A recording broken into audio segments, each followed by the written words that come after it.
प्रिय विद्यार्थियों, आज हम कक्षा 6 विषय हिंदी का पाठ 10 झांसी की रानी कविता पढ़ेंगे। इस कविता को लिखने वाली कवियत्री हैं सुभद्रा कुमारी चौहान।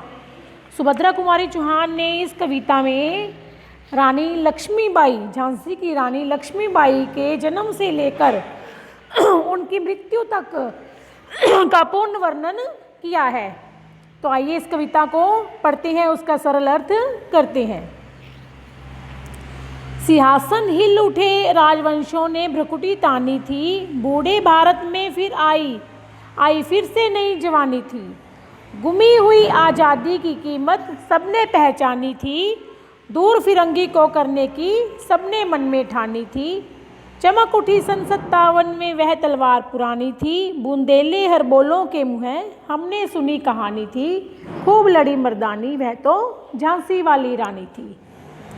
प्रस्तुत कविता में कवित्री ने उस समय का वर्णन किया है जब हमारे देश में अंग्रेजों का साम्राज्य था और भारत के लोग अपने आप को उनके नीचे उनसे दबने के कारण बिल्कुल मृत्यु के समान थे, मरे हुए के समान महसूस करते थे।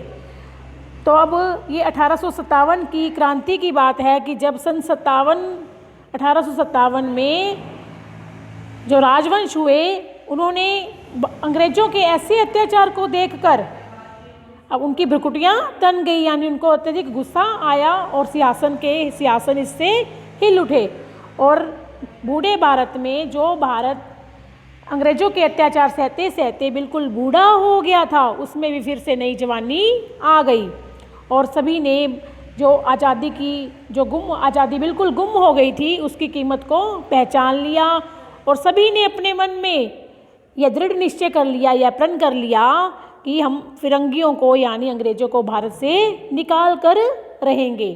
तो उन्हीं में एक तलवार चमकी जो कि काफ़ी पुरानी थी। जो पुरानी तलवार कैसे थी कि जो पहले से अंग्रेज भारत में के लोगों में अभिमान, गर्व, साहस तो हिम्मत तो पहले से भरी हुई थी, लेकिन वो जो सो चुकी थी वही उनकी पुरानी तलवार फिर से चमक उठी और बुंदेलखंड के हर हर महादेव का जयघोष करने वालों के मुँह से हमने एक कहानी सुनी थी कि एक झांसी की एक रानी हुई जो मर्दों के समान मैदान में खूब लड़ी।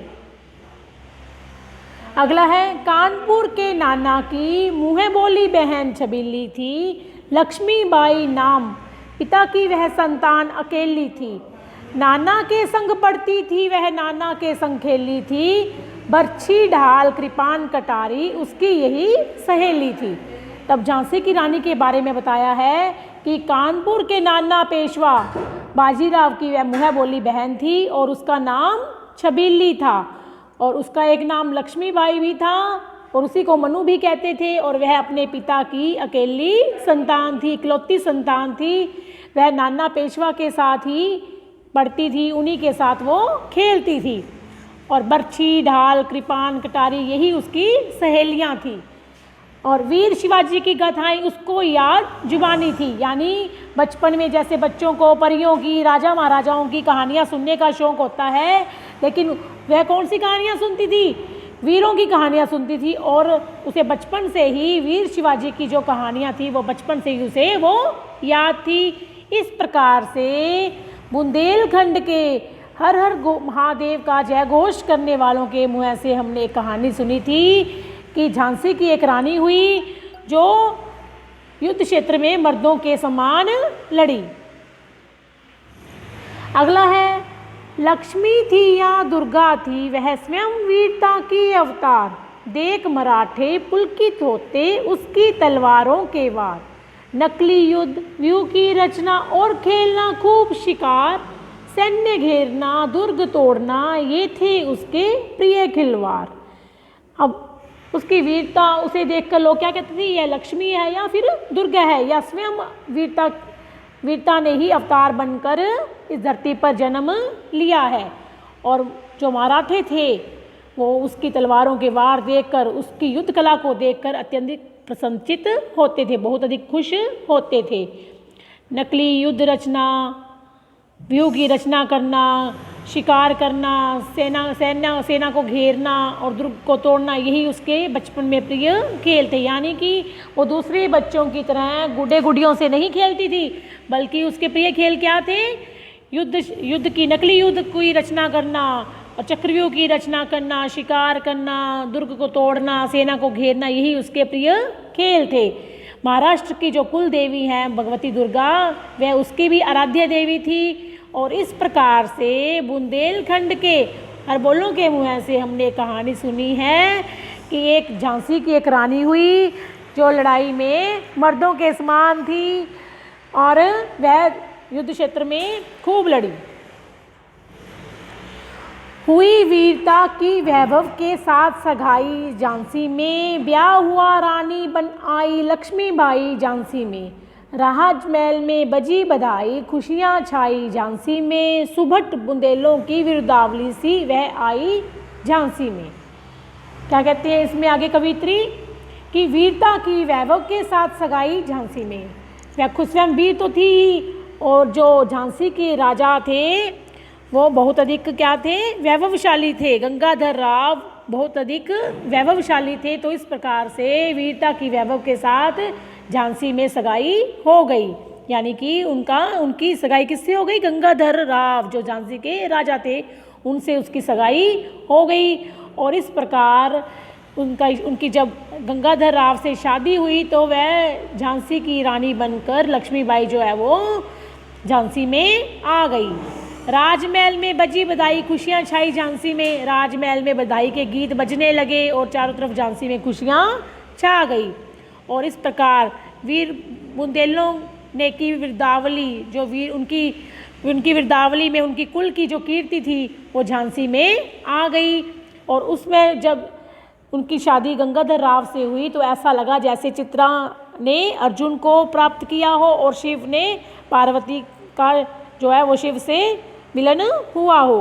इस प्रकार से बुंदेलखंड के हर हर महादेव का जय घोष करने वालों के मुँह से हमने एक कहानी सुनी थी कि झांसी की एक रानी हुई जो लड़ने में मर्दों के समान थी और युद्ध क्षेत्र में खूब लड़ी।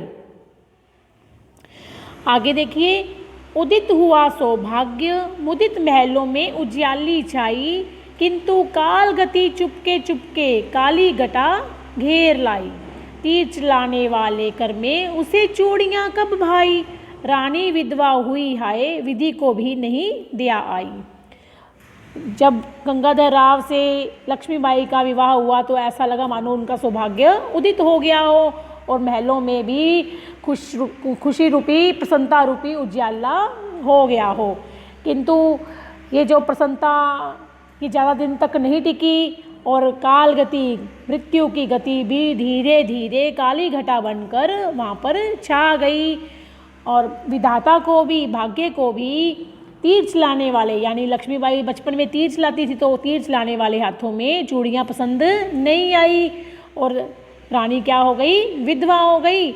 और इस प्रकार से विधि को यानी भाग्य को भी उन पर जरा सी भी दया नहीं आई, भाग्य को उन पर बिल्कुल भी तरस नहीं आया। निसंतान मरे राजा जी, रानी शोक समानी थी, बूंदेले हर बोलों के मुँह हमने सुनी कहानी थी, खूब लड़ी मर्दानी वह तो झांसी वाली रानी थी। निसंतान मरे राजा जी, यानी जब राजा की मृत्यु हुई तो उस समय राजा के कोई भी संतान नहीं थी। इस प्रकार वो निसंतानी मर गए और इस प्रकार जो रानी थी वो शोक में डूब गई।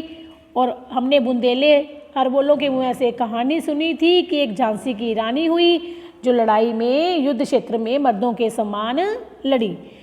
तो ये आपका कक्षा 6 पाठ 10 झांसी की रानी का पहला भाग पूरा हुआ। इसके आगे का जो भाग है वो हम अब अगले भाग में पढ़ेंगे। इसको आप पढ़िए और इसे समझिए। धन्यवाद।